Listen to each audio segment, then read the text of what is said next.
Hey, what's going on, Far Cry lovers and haters alike? It's Christian here, and today I'm going to discuss why Far Cry 6 already, even though the trailer just dropped, has the potential to be the absolute best game in the series, but also why it could be the greatest flop of the series. And yes, I know you've played Far Cry 4. Yes, it could be worse than that. But as a fan of the series, I'm super hopeful about this game.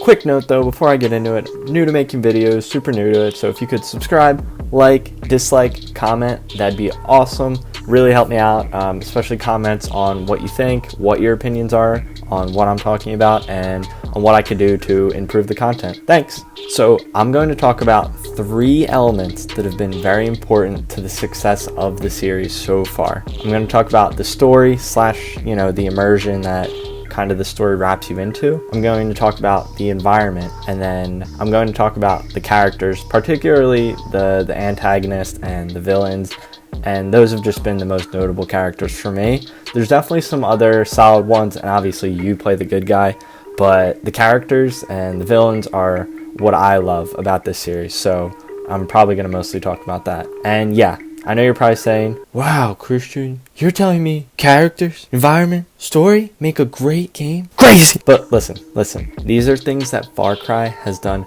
particularly well, and there's definitely some other aspects that are a little weaker, and there's definitely games that do some of these aspects better, but at least for me, these are the main things I think of and that I really enjoy from the Far Cry series. So first thing I want to get into, and this could probably be its own video, is the story, especially the story from this trailer. This trailer felt way too relevant and way too real, and I'm sure that was their intention with editing this trailer. Sure, this game is in the Caribbean, but they might as well put a big bad American flag face tattoo on that villain, and I'm really interested to see what kind of a role these issues play in the game. I'm hoping that this isn't just a case of good editing and kind of relevant press, and that they never really go deeper into the issues. It could very easily be messed up, and I'm really hoping that that's not the case here, and I'm definitely giving them the benefit of the doubt, but I want to kind of talk about that potential because yeah, that would definitely not be as great. However, if the story to this game is actually revolving around the causes and effects of these issues, they could have some of the hardest hitting moments in all of gaming. And I'm not even just talking Far Cry. I'm talking about all of the games you think about when you think they hit the story notes hard. You think of all the character deaths, and I don't even want to list the spoiler warnings. You all know you have that one game and that one character where that moment always gets you. And I could see plenty of those moments being in this game, using flashbacks and showing generations of struggle, and they could be really powerful. I'm just not sure that they'll be committing enough to the issue to give it the attention that it deserves. I kind of see it as being an overarching theme that the game might touch on, which is good. It's definitely good to bring it up and to take a stance, but it's not great. Also, I'll touch on this a little more when I talk about the characters, but for me, the main appeal of Far Cry stories has been their uniqueness. The places are usually a realistic environment with unrealistic circumstances. Far Cry 6 is taking us through a big city for the first time. With that, it seems like we'll have the most realistic story thus far in the series, and I'm not sure that I really want that. Although realism is something usually good in games, I feel like Far Cry is a little outlandish, and that's kind of a part of playing Far Cry. So speaking of the city, let's talk about the environment.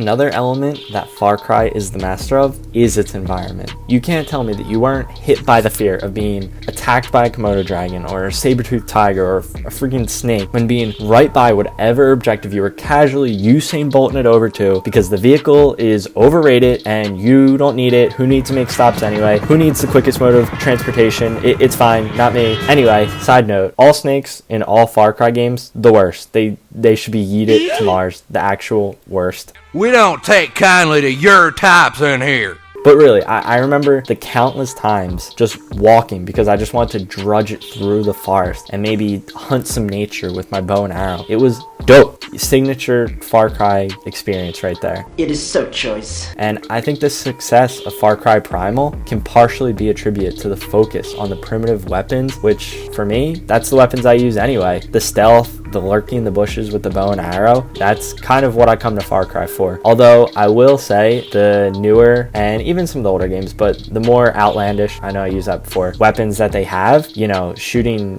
saws at people, very unique, something that's also pretty cool to use, even though it's a little more technologically advanced. That's fine. There's room for technology, just in the creative, unique Far Cry way. And like other things I mentioned, I'm excited that they're going into new territory and what this could mean, but I'm not sure that I'll like it. I think part of the stoic civilizations that Far Cry is usually centered around does kind of pigeonhole them in a sense. I mean, there are only so many unique motives and interactions that people can have, all being from a similar situation. You go from Far Cry 3 even to the newest one, Far Cry 5 and New Dawn, and you know, all those games, it's kind of a similar civilization, the way the bases are set up. There's definitely some variants, but it all kind of falls to a similar civilization that you're put on, whether it's because you're in an island or you're isolated in Montana or it's post-apocalyptic. It all ends up being kind of similar in a sense, which is good and bad. You get that Far Cry feel, but you don't get as much innovation. So this new environment can create situations and scenarios which didn't even make sense before, even though Far Cry kind of prides themselves on taking you on these trips or these mammoth visions where you do things that don't make sense. You know, having your whole game not make sense isn't really what you want. So more technology, just a smidge, a little smidge, can also help refresh the gameplay. Plus, having a Far Cry type trip that they usually do kind of makes me think of the scene from Spider-Man Far From Home, spoiler warning, where Spider-Man is flying through buildings and hit by trains and all that nonsense when he's fighting Mysterio. That kind of trip in Far Cry's version, that would be amazing. That would be a great scene, and that's the kind of benefit of being in the city that I'm hoping for, without taking away the things I love about just being in the thick of it through nature. Now, let's talk characters.